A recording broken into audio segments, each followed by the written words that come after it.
Thanks for being here. Subscribe to Cheating Stories Best, so you don't miss new stories. Wife and daughter trying to reconcile, but no success. Today's story has a similar plot. Enjoy it! Hello, honey, it's so nice to hear your voice.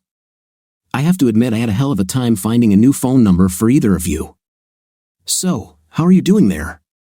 Linda purred, trying not to show her excitement and at the same time trying to hide the fear and melancholy that she really felt. Stacy hesitated for a moment before deciding to play it safe, just in case. Excuse me, who is this, for God's sake? Stacy asked. Stacy, it's me, your mom. I'm sorry I didn't call earlier, but I expected that you would at least be able to recognize the voice of the mother who loved and raised you for more than 17 years, Linda said in a rather upset voice. Stacy smiled at the corner of her lips. In fact, she immediately realized that the call was from her mother, but given all the circumstances, she decided to be extremely careful. Her caution also had the advantage of being able to give her absent mother an emotional smackdown without seeming too rude. Oh, hi Mom, she finally responded. You caught me off guard, and I was just, cautious. I don't want to get caught in the web of some telephone stalker. Stacy paused again and, after thinking a little, decided to object to her mother's remark that she loved and raised her for more than 17 years. The girl controlled herself but was not going to give up showing polite barriers in the conversation. Mom, I don't think the last 3 years can be considered your education or love. I was almost 14 when you left us, and this call is the first news from you in the last 3 years, and now I'm already 17, and I haven't felt your motherly love for a long time, Linda sighed heavily. I'm so sorry, Stacy. It's just back then, everything was so difficult that I felt like I had to leave. But enough about that. Believe me, I really called to see how you were doing and maybe talk to your sister and brother if they were nearby. Now that things have calmed down, I plan to be much more available to you. I hope we can reconnect, my girl, and you can reap the benefits of being the daughter of a wealthy mother. Now that Frank and I are married, there is so much I can do now for all my children, you, Rachel, and Josh. Our life now is much better than what it was when I stayed with your father. Don't get me wrong, baby, your dad is a good man, but he just couldn't provide us with the blessings of life that Frank lavishes on me now. He spoils me every day, and I love it, Linda's voice was filled with enthusiastic joy. So now I want to show you children what real life is, the way it should be. At the same time, I will be able to make up for those terrible years when we were all struggling to make ends meet, given your father's meager income. And yes, hopefully, this will make up for my guilt when I suddenly had to, leave you. By this point, Stacy could barely contain herself, seething with anger. She loved her father, Ed, very much and respected him for the responsibility he took on for his children and the heartache he suffered when Linda left. Ed was forced to become a single parent, trying to raise 2 daughters, one dealing with her own complex teenage problems, the other at age 10, and a wild 20-year-old son to boot. Stacy was also very proud of how her father changed their lives after her mother left. Before she left, Linda cleaned out all the bank accounts, so the family's financial situation suddenly seemed far worse than it had ever been in Stacy's memory. At the age of 14, young Stacy had to take on the role of housewife, trying her best to help her family survive. Banding together, the father and children survived, but it was a difficult struggle that lasted more than 8 months. Then it got easier when her father made some drastic changes, and now life was completely wonderful. It would have been very easy for Stacy to simply attack the culprit of much of the suffering that haunted the family and herself. In the 14th year of the girl's life, her famous fiery temper was there, lurking in ambush like a tiger on a loose leash, just waiting for a break and an opportunity to strike. Suddenly, Stacy felt a surge of absolute calm, and in an instantaneous flash of insight, she understood how to behave and what she needed to do in a conversation with her mother, and it was wonderful. If she had attacked Linda now, her mother would undoubtedly have hung up on her, and Stacy might never have seen or heard from her again. It wouldn't do anyone any good, and the daughter really wanted to maintain a relationship with her mother despite all the idiotic things she had done. Stacy enjoyed the feeling of calm that washed over her as she decided how to proceed. She would have expressed her point of view, would have rubbed her mother's nose into the disgusting mud of her mistakes, but at the same time would have preserved the chance for the continuation of the relationship between the children and their mother. Yes, it was the right strategy. The young lady smiled widely and thought, Stacy, girl, you may have just learned an important life lesson. Mom, you'll never believe how hot I've become, she exclaimed. Wait a minute, now I'll click on my phone's camera and send you a photo. Don't hang up. Stacy stood full length in front of the mirror built into the closet door in her bedroom, through the window of which bright sunlight streamed. The calendar said it was mid-June, and it was now about 4 o'clock in the evening, so the rays of the setting sun were hitting her west-facing window. Staring into the mirror, Stacy smiled brightly and then half-turned slightly to show off her wheat gold hair, styled in an elegant updo. She wore a full-length lavender evening dress, very elegant and gracefully hugging her already very feminine figure, demonstrating the evolution of Stacy from not so long ago, an angular, awkward girl, into a full-fledged, albeit young, lady. The floor-length dress was complemented by a set of long white gloves that elegantly fit her arms, ending just above her elbows. Stacy took a couple of pictures, chose the best one, and quickly sent the selfie to her mother's cell phone. Well, did you get the photo? Tell me what you think, she asked impatiently. There was a long pause during which Linda considered and digested the consequences that the 3 passing years had on the life of a blooming young girl. Oh my God, Stacy, honey, you're beautiful. You. I have no words, Linda said, in a half-stifled, half-shocked whisper, trying to suppress the lump that was spasmodically squeezing her throat and causing a couple of tears to well up in the corners of her eyes. Oh, Stacy, I miss my girl so much. My girl, you have grown so much. Oh, damn, what have I done? Stacy ignored her mother's confused muttering and snorted as she continued to press her. If you think you missed it, wait a minute until you see Rachel. Stacy slipped across the hall to her little sister's room and pushed open the door where her now 14-year-old sister was putting the finishing touches on her long, thick honey brown hair styled in a very elegant updo. At the front, Rachel's hair came down in a few curly locks that framed her face. Her large blue-gray doe eyes and soft features made many people, both men and women, stop and stare at her. Rachel's face was strikingly beautiful, and her slightly snub nose and dimples when she smiled gave the young girl an extra perky charm. Rachel, like Stacy, was also dressed in an evening dress, delicately elegant but much better at hiding her charms than the dress of her older and more mature sister. Hey, R.A., come on, strike a pose. Mom is on the line now, and I will send her your photo, Stacy said, walking around her sister and looking for the best angle from which to capture her. Alongside Rachel, helping her, was a woman of about 35, also dressed in an evening dress clearly tailored to make an irresistible impression. This woman had that regal beauty that made the heads of all those present turn wherever she appeared. The woman noticed the smartphone pointed at her and Rachel and was about to step out of the frame when Stacy intervened, waving her hand reassuringly. No, Janice, stay where you are. I want you to be in the photo too. Rachel was still a little stunned, but she finally rolled her eyes and, holding her palms to her mouth like a megaphone, shouted towards the phone, "Hello, ma'am. I can't talk now, but let's get in touch sometime later." Circling around the room, Stacy took several photographs of Rachel and Janice, then waved her hand to them. "You're free, ladies. I'll concentrate on choosing the best photo and send it off." After a pause, Stacy put the phone to her ear and asked loudly, "I bet you don't recognize Rachel now, I mean, Mom. Are even as breasts now?" The younger sister immediately blushed and shouted, "Stacy, you're stupid, shut up." But a shy smile appeared on her face as the other 2 women in the room giggled at her playful embarrassment. Stacy turned her attention back to the phone she was holding in her hand. "Well, what do you say, Mom?" Amazed, Linda found it difficult to find the words. "Oh, my God, I'm shocked, honey. Girls, you just stun me. You've both grown so much, and you're so beautiful. I'm so proud of both of you and Rachel. How I wish I could be there now, next to you," Linda said, her voice filled with emotion. She kept taking the phone away from her ear to once again look at the photographs of her girls, whom she missed now more than anything in the world. Her maternal heart was torn with regret and longing. Linda then hurriedly wiped her tear-filled eyes, and the details of the pictures appeared more clearly before her. "Listen, Stacy, why are you 2 dressed up like that? You can't both go to prom, can you? She asked, puzzled. Stacy had effectively hooked her mom and was now ready to ostentatiously rub her nose in it. No, Mom, it's even cooler than prom.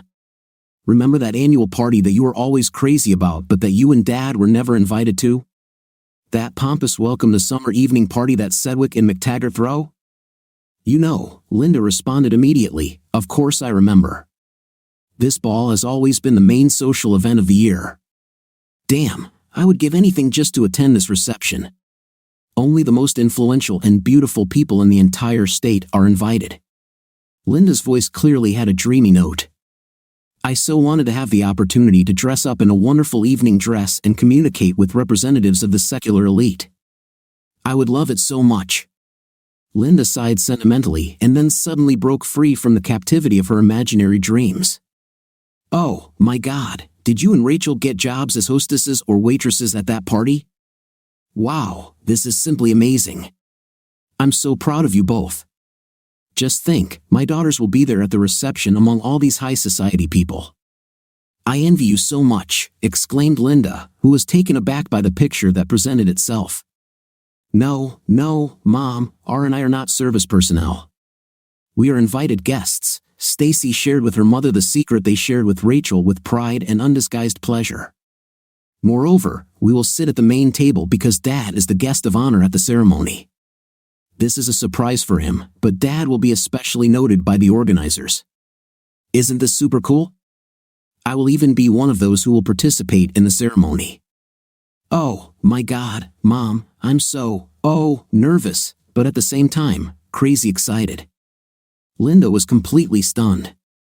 What, you're kidding, right, Stacy, baby? You've got to be kidding. Why would a lowly cost control clerk be invited to a welcome to summer evening ceremony, not to mention being the guest of honor? Puff, that just doesn't happen in real life. Okay, admit it, honey, that you're just kidding me, right? Well, yes, of course, Mom, the eldest daughter snorted. Of course, Rachel and I dress up to the nines every day just to wait for your call and purposely annoy you. Come on, be realistic, Mom. A lot has changed since you left us. We were in great pain, no, we were all absolutely devastated.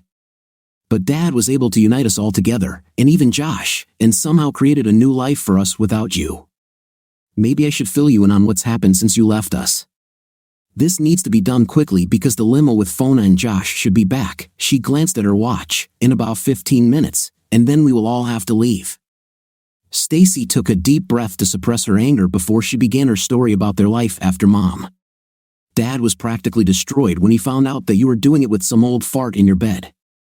With him, you kind of disappeared right after he found out and threw it in your face. So personally, I think you were already planning to run away, you just had to move the date up a little. At this moment, Linda interrupted her daughter's story, whispering, Forgive me, Stacy, I didn't know you knew about what happened between your dad and me. But yeah, after your dad found out, I felt like I had to leave. What was the point of me staying? My God, he even had photos of us. Frank and I decided to leave the city and move into his apartment in Manhattan, and we've been living there ever since. Stacy, I'm sorry that your dad decided to tell you what happened. If you want to know, I think it was pretty low to involve you kids in all of this. Unable to restrain herself, the girl screamed, stomping her foot in irritation. This is, well, really be you. Stacy then tried to control her temper and the destructive emotions that overwhelmed her. She took a couple of deep breaths and then continued, pronouncing the words clearly, Dad didn't tell us anything. This, I told him. Who do you think took those photos, huh? Ah, that's it, Mom. That day Rachel and I returned home, and everything was quiet except for some strange sounds that came from your bedroom. I told Rachel to wait downstairs while I quietly went upstairs to check what was going on. When I saw how you were studying, you grabbed your phone, took a few pictures, and immediately sent them to your dad. Then R.A. and I left the house and went to see friends.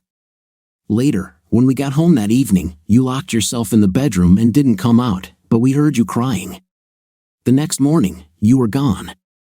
So, the last picture of my loving mother that I still have in front of my eyes is her lying on her back under some disgusting old man in my father's bedroom. Come on, Mom, tell me I didn't need therapy to get those ugly images out of my head. I'm glad you two at least covered your bodies, otherwise, I'd probably still be seeing a therapist. I can't believe that you were the one who betrayed me, Stacy. How could you do this? Linda exclaimed with mixed notes of frustration and indignation. I don't think now is the right time or place to exchange remarks about betrayal, Mom. It would be a pretty unequal match, don't you think? I can turn my fire hose on full blast against your water pistol at any moment, if you know what I mean. Not to mention what R.A. and Josh might say about you too. So, do you want to sum up the results of the last 3 years or not?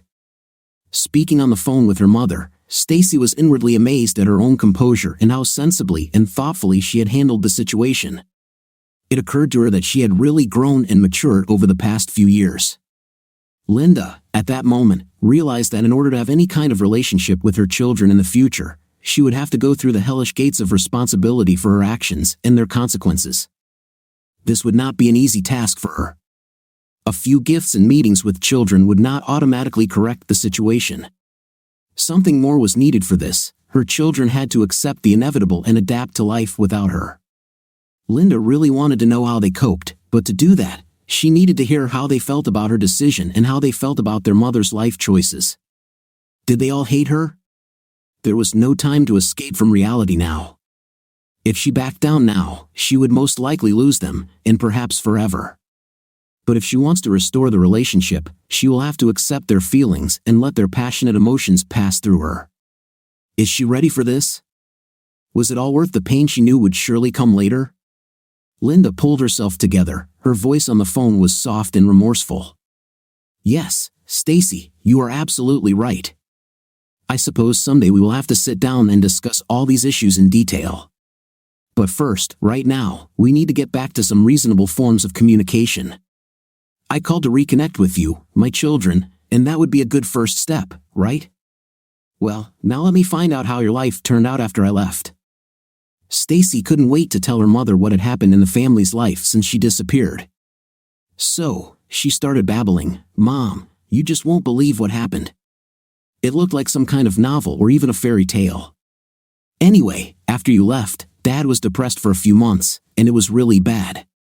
Very often when Rachel and I would come home from school, I would make her stay outside while I went inside and made sure I didn't find Dad dead or something. Every time the phone rang, I jumped, thinking it might be a call from the police or the hospital or somewhere worse. I told Josh that he needs to pull himself together and stop drinking and partying because I can't be the only one in the family who is trying to hold on somehow. I think he really tried to come to his senses, but there was little real help from him. Eventually, one day, Dad started reading books about how to get over breakups, grief, and all that stuff. Often at night, he would simply lock himself in his bedroom, and I could hear the keys clicking on the keyboard of his computer. He wrote, pouring out his thoughts and feelings, and this, I think, helped him a lot. By the way, Mom, do you remember how overweight Dad was? So, he started getting up early in the morning to run and even dusted off the treadmill and weight machine, starting to use them regularly. I thought he was trying to force himself to live life to the fullest again, which was wonderful news. Stacy paused and thought for a moment, then said, I'm guessing you probably don't want to know all this stuff about Dad, but it's really important in the grand scheme of what I'm trying to explain to you about our lives. So, I'm sorry if this isn't what you want to hear. But, by the way, Dad looks pretty nicely now. Even over the phone, it was clear that Stacy was smiling. No, it's okay, honey. I really needed to hear about this, but thank you for taking care of me and telling me about how everything happened for you. I really want to know how things are going with you, Rachel, and Josh. Well, with Rachel, it's simple. After what happened, she seemed to shut down, retreat into herself, and remained in this sort of detached state for quite a long time. Now she's almost back to her old self, and you won't believe how well she's doing. A lot of it has to do with Janice. She and Rachel really became friends. Linda looked at the photo on her phone again and zoomed in, this time paying special attention to the woman who was helping Rachel get dressed. Okay, so who is this Janice you're talking about? Oh, sorry, Mom. Janice is Dad's girlfriend. Isn't she gorgeous? And she's so sweet. She is a former swimsuit model, but Janice is still involved in modeling. She really helped Rachel come out of her shell and now supports her desire to start a career in the modeling world. Stacy perked up, nearly jumping out of her bed when she remembered something. By the way, Mom, you should definitely pick up a copy of last month's Teen Fashion World magazine. RA is on the cover, and she looks absolutely stunning. Recently, she has really become a very popular model. What? How? When did all this happen? First, your father hooked up with a girl half his age, and now she's selling their little sister to some dirty photographers. If only I knew what she was doing with the cheesecake photo, then I will bring charges against both your father and this Janet, or whatever her name is. The enraged Linda almost choked from the indignation that gripped her. Stacy waited to respond to calm the situation a little, and then spoke very quietly for added effect. Mom, listen, Dad and Janice are very. They treat any modeling work that Rachel or I do with care and caution. At least one of them is present at each of our shoots, and before that, they insist that the photographers sign a strict contract with Dad, according to the terms of which not a single photo will be taken without Dad's permission and approval. Do you really think Dad would allow any of us something even remotely close to cheesecake? He won't even allow Rach to appear in a swimsuit. And as for Dad's girlfriend, I already said that her name is Janice. She's 34 years old, so there's an 11-year difference between her and Dad. Actually, it's a lot less than between you and your Frankie. Who is? How old is he already? 100 years old? I don't know, Mom. Whether they will ever get married or not, but from what I see, they are very good together. And Janice helped him a lot, from time to time. She even compliments him, so Dad looks pretty happy. In any case, I have never seen him as happy as he has been in recent months. That's it, Mom. I'm honest about what I see and feel. If you really wanted to know. Frank is only 66 years old compared to my 43, Stacy Linda interjected with some displeasure. I'm just not sure that working as a model is a good life choice for Rachel. I definitely wouldn't allow that. She would be better off doing something more worthwhile that would bring benefit to her life. Stacy bit her tongue to keep from losing her temper and blurting out something like worthy in what, for example, maybe abandon your family to become a trophy decoration for some decrepit 66-year-old moneybag. So she turned away from her cell phone and took a deep breath, trying to control her nerves. After which she brought the cell phone back to her ear and continued, not paying attention to the fact that she was interrupted. Rachel's modeling career helped her a lot, Mom. She's not nearly as shy as she used to be. She now carries herself with a confidence and composure that she never had before. RA finally realized who she was, what she could achieve, and what she was really, truly good at. You know, she even sometimes commands the studio or suggests interesting themed poses for some of her shoots. Let's face it, Mom, Rachel was never an excellent student and always considered herself a failure because she thought that nothing good awaited her in the future. Now she can become a world-class fashion model before she even graduates from high school, and she will have a bank account that even you would be proud of. And before you ask, yes, Mom, I said that I also work as a model, but I'm not so passionate about it. Rachel and I show fashion together, but I mostly act as an extra, a supporting model to complement Rachel's look or to wear an outfit in a different cut or color that's slightly different from the one she's showing. The best part about all of this is that RA and I have become very close because we help each other and work together. Plus, I get paid well, so I've recently saved enough money for college and continue to fund my account. I still like studying at school, so you don't have to worry, my grades are fine. I take a few extra classes each semester so I can graduate early and go to college. I still have an A average, but I'm a little worried about chemistry this year. This is not an easy class, but I need to master it if I'm going to go to veterinary school. Stacy remembered something else and perked up again, even giggling as she did so. Oh, Mom, you won't believe it when I tell you. RA and I keep some of the outfits that we show off at shows and shoots. So now I actually have a really cool wardrobe. Can you imagine? In fact, now I am one of the most fashionably dressed girls in our class and not some creepy nerd. Many of the girls in my class who used to be in the Too Cool For You League are now asking me for fashion tips, and some have even asked for my autograph. Well, isn't it too funny, sometimes to the point of nauseating? So, Mom, I'm almost popular, and the best part of all this is that guys are starting to pay attention to me." Stacy giggled. All this news from her daughter greatly disturbed Linda, who had always struggled to achieve some level in society. She herself did not know exactly what, but a certain level in society. She abandoned her family in order to at least achieve social recognition on a personal level, but it seems that most of her family members achieved greater heights without her. Linda, and what further aggravated the situation and caused her annoyance inside, they achieved such stunning success seemingly without making any special efforts. Linda sighed heavily. "Baby, I'm very glad that everything is so good with you and your sister. By the way, although I'm afraid to ask, how are things going with Josh? Is my boy okay?" Stacy took a deep breath and glanced at the clock on the bedside table, knowing that the limousine with Josh and Fona would appear very soon. She did not want to move on to the next topic, fearing that she would not have enough time to talk in detail about her brother.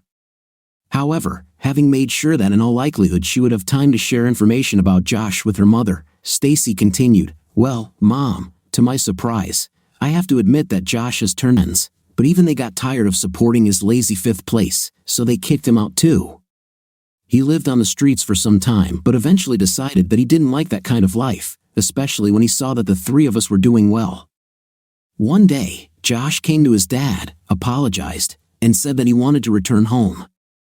Dad stuck to his old get-a-job-first attitude, so Josh got a job working on a roofing crew. After that, he finally returned home, but his dad made him pay his share of the living expenses to show him what it meant to be an adult." Stacy grinned. It was kind of funny listening to him whine about his hard job and how he has to pay for food, rent, and his car, and then he doesn't have any money left. Dad always told him that this is how the real world works and that Josh should get used to it. This went on for about a year until Fona appeared. "Don't tell me that your father has another girlfriend." Linda was indignant. "Who is this Fona?" Stacy laughed. "No, Mom, Fona is Dad's personal assistant. She is very sharp-tongued and does not tolerate any objections from anyone around her. Dad always calls her his cool boss. She is only 22 years old, but she knows her job well and doesn't let anyone down. Actually, Fona met Dad during a conference he was working in Minneapolis. She came up to him, shook his hand, and said that if he wanted to achieve real success, he needs to hire her to organize all the trips, book tickets, and manage his expenses. She then handed Dad her resume and told him to call her when he was ready to get serious about his career. Dad was impressed by her no-nonsense business approach and dedication and hired Fona immediately. Now she lives with us, and Dad jokes about having his own harem at home. Ah, this is really funny." Stacy laughed. Fona really played an important role in helping Dad develop his new career. For me, she is like my own big sister, and we all love her very much. If you want to know, Mom, Fona is a real cutie from Norway. She is 1.70 m, has a cool haircut, short blonde hair, and light blue eyes. Poor Josh, when he saw her for the first time, immediately fell head over heels for her. But smart girl Fona told him in a snappy way that she wasn't going to date anyone who was bumbling around like, well, in short, who had no purpose in life. So, suddenly Josh had an unprecedented motivation. Stacy's voice took on a certain air of sality as she told her mother the latest news about her brother. "And now, the most important thing, Mom, you'll probably be shocked, but 4 months ago, Josh enlisted in the Air Force and is soon heading to California to a language school in Monterey, where he will study Russian." Well, I think so." "What? Air Force language school? Russian? Holy!" Linda gasped in holy horror. It was already beyond her understanding. Quietly chuckling at her mother's reaction, Stacy continued, "It's just crazy, isn't it? Josh is currently at Lackland Air Force Base, waiting to be cleared. So, his dad asked him to take some time off to come home and attend a party in his honor. By the way, Fona has begun to treat him more softly but still does not want to admit that she and Josh are a couple. But we girls can say that she also fell in love with him. Fona isn't dating anyone else, and the two spend hours talking on the phone whenever the opportunity arises. This is so cute. Josh, he looks like he's well smitten." "Yes, and he has a plan to finish language school and go to college to get a diploma and become an officer. Can you believe it, Mom? My always crazy brother and suddenly a military officer. For those who knew him before, this sounds like real nonsense. How strange it is what love can make you do, can't it, Mom? Stacy smiled, her thin stiletto heel pointed at her mother during an innocent discussion of her brother's plans for the future. Suddenly, a baritone voice was heard in the background, singing The Impossible Dream. Stacy laughed, jumped off the bed, and ran into the hallway outside her bedroom. "Oh, Mom, you should hear this," she blurted into the phone. The girl extended her hand with the phone in the direction of the male voice, just when, in unison with it, a series of wolf howls and sounds were heard, emitted by female voices. Then Rachel shouted with laughter in her voice, "Pee up, sing my favorite song." Janice joined her. "Don't even think about shirking your day job," Stacy added. "Dad, why don't you take this with you on the road? Looks like the bus leaves in 10 minutes. Against the background of laughing girls, Ed's voice could be heard, filled with feigned indignation. "Girls, you are killing me. What kind of life do I have? No respect in my own family. I've had enough. From now on, all you idiots are crossed off my Christmas list." A new burst of laughter was immediately followed by a female choir with 3 voices, "We love you, Daddy," and the man's promise that everything is fine, they are back on the Christmas list. After that, Stacy returned to the phone, continuing to giggle. "Dad is so funny now, he always sings when he's happy or nervous, and we always start egging him on. This is our little game with him." Oh, that was all Linda could squeeze out because she couldn't say anything more. It was quite obvious that her family lived just fine without her.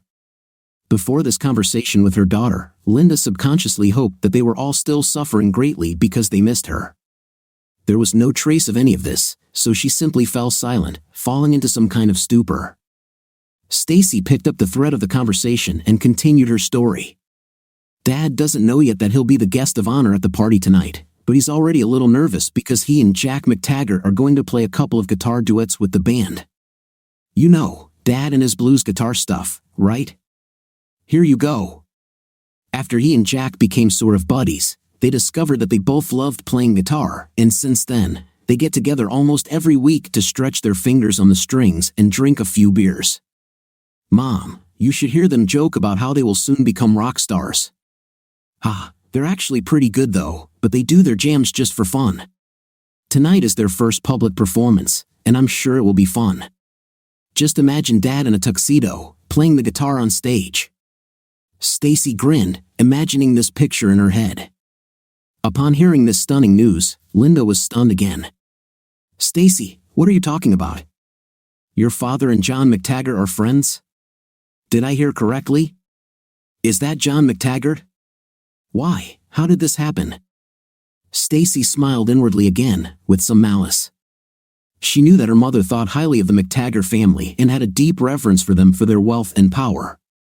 She also remembered that her mother always dreamed of meeting the McTaggs in person, and now Stacy's father and Jack McTaggart not only met but also became practically best friends.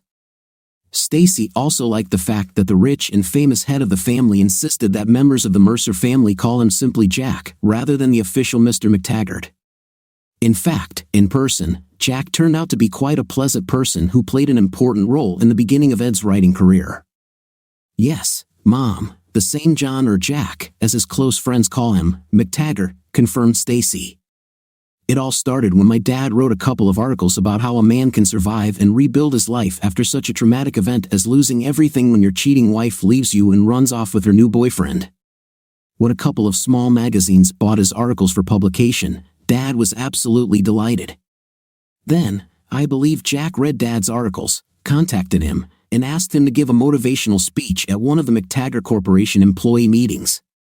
We all thought Dad was going to have a heart attack when he heard about Jack's proposal. Dad prepared a lecture based on his articles and read it at a meeting with employees.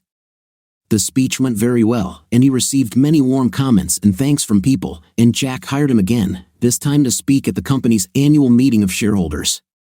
After the new success, Dad began to receive offers to speak at other meetings from various companies represented by the board of directors, and from that moment, everything went like clockwork.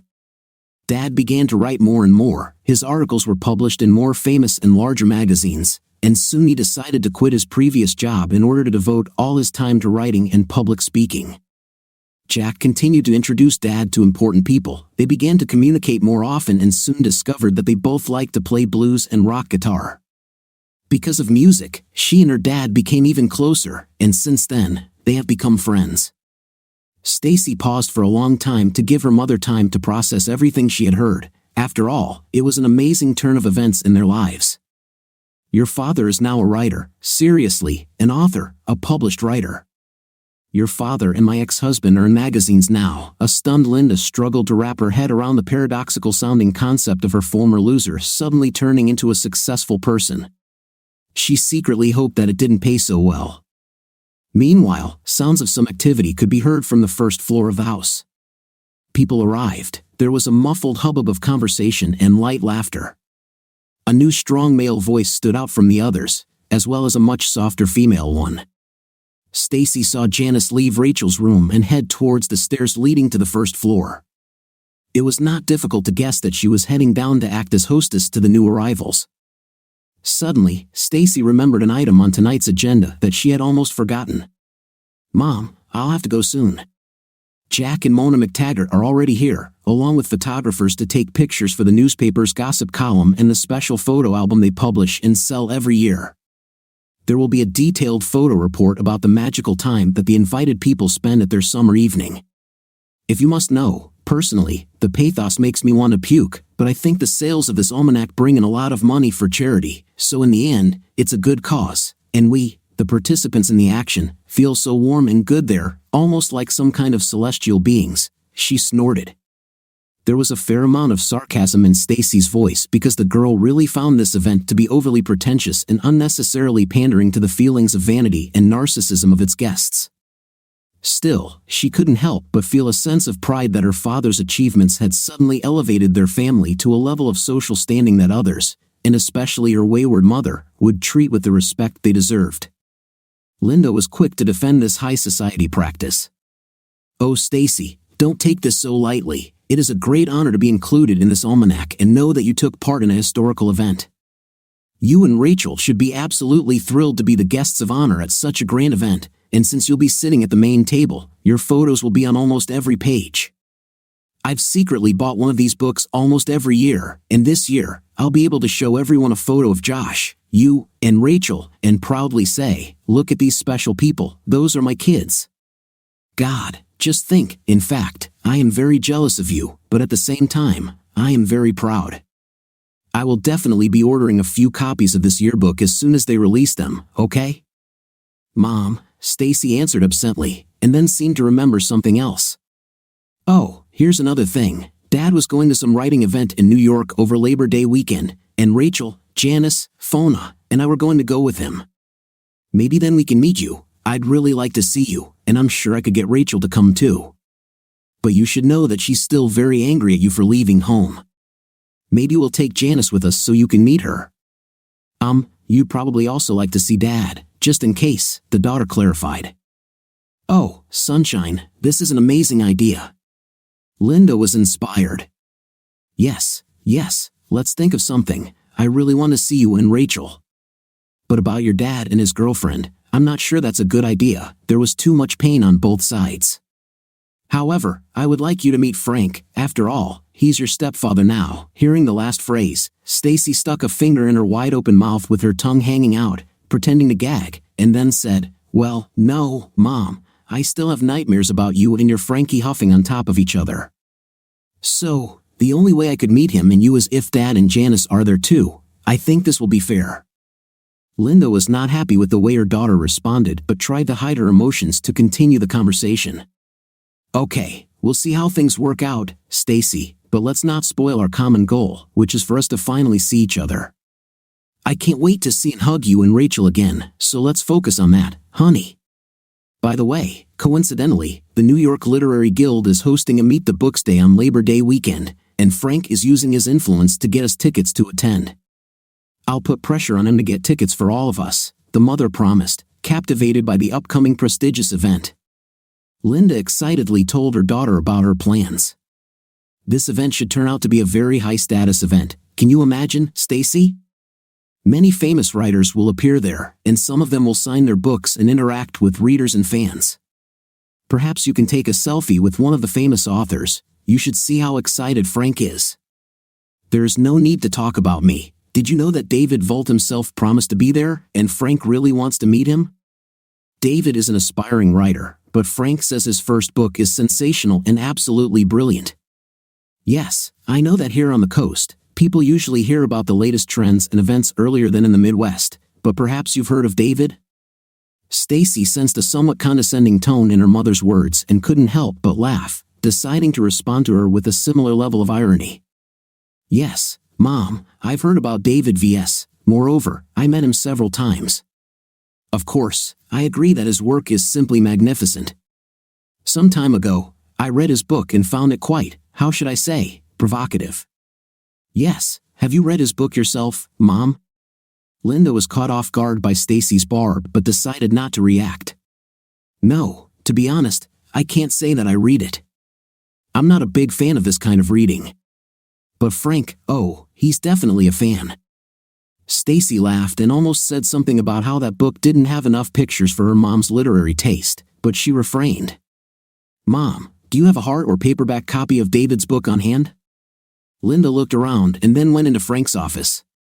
Yes, we have his hardcover book right here on Frank's desk. Why are you asking, Mom? Look at the back and side of the dust jacket and tell me what you see. Now, so here is a photo of the author of the book. Oh Lord, it's Ed. Oh my God, this is a photo of your father that I took about 7 or 8 years ago. Lord, how can this be? It can't be David Voltus, your father, not David Vules. Please tell me if this is some kind of mistake. Stacy doubled over laughing, trying not to choke as the irony of the moment sunk in. There's nothing you can do, Mom. Yes, and yes, David Vules is actually Edward J. Mercer. When Dad decided to write a novel, he wanted to share his writing goals for a variety of reasons, so he came up with a pseudonym and published his first novel under the name David Vules.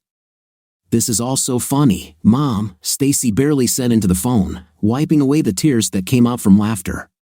Just think, your new husband's favorite author is your own ex-husband. No, it's just hilarious. I haven't laughed so hard for a long time. They could make a movie about this. Damn, I just can't believe it. No one could come up with such crap, aha. Mom, this is too funny. Linda just sat there looking devastated and finally said quietly, Stacy, I already had to go, so ending the conversation, she said, still chuckling, I have to go, Mom. I'll send you my email address, and you can send me yours, and we'll agree on our plans for Labor Day weekend. I'm so glad you called, and I really want to see you again. I love you, Mom, this is still too funny. In some inexpressibly gloomy voice, Linda asked, say hi to your brother and sister for me and give them my number so they can call me when they get a chance. I love you too, Stacy. The eldest daughter turned off the phone and went downstairs, still giggling to herself at the unexpected consequences of the recent turn of events and preening in front of the large mirror prepared to take photos for the social onlookers. Stacy knew that tonight she would have no problems with her dazzling smile, but only she would know the reason for her excellent mood. Linda continued to sit in deep thought for a long time, staring blankly at the book lying on the table in front of her until she came to the clear realization that karma is truly avengeful. She didn't have time to completely move away from the conversation with Stacy when Frank almost trotted into the room. Linda, you will never believe what happened. I just received a card from David V.S. I wrote to him, telling him how much I enjoyed his book and how much I was looking forward to seeing him in September, and so he answered me, and he wrote the message with his own hand. Can you imagine? Wait, I'll read it to you now. Dear Frank, you have no idea how glad I am that you read and liked my first novel. Although you may not know it, it was you who provided a very positive influence on my life and career. I don't know if I can ever thank you enough for this, so I look forward to thanking you in person. You have lifted a huge weight off my shoulders and provided a much-needed spark for my personal growth as a person and a writer, so I am deeply indebted to you. Best wishes, David VZ. Frank, in his ecstatic joy, continued to babble excitedly about how he must have met David once because his photograph in the book looked a little familiar to him, but he couldn't remember where he had seen the now popular writer. Now her now husband couldn't wait to meet him in person, hoping to become a good friend to his new favorite author. All this time of intense joy and bustle around her, Linda continued to become more and more gloomy and depressed as Frank's words sunk deeper and deeper into her mind. Finally, in a creaky voice from the depths of her parched throat, she exhaustedly squeezed it out, "Shut up, Frank, just shut up." Subscribe to our channel so that your second chaff doesn't cheat on you, and go ahead and listen to the next story because this story is nothing compared to the next one. What do you think of our story today? In my opinion, the story was something new and not usual. In my opinion, it was like an unloading story that distracts from the stories that came before. What is your opinion and impression of the story? Write in the comments. See you in the comments.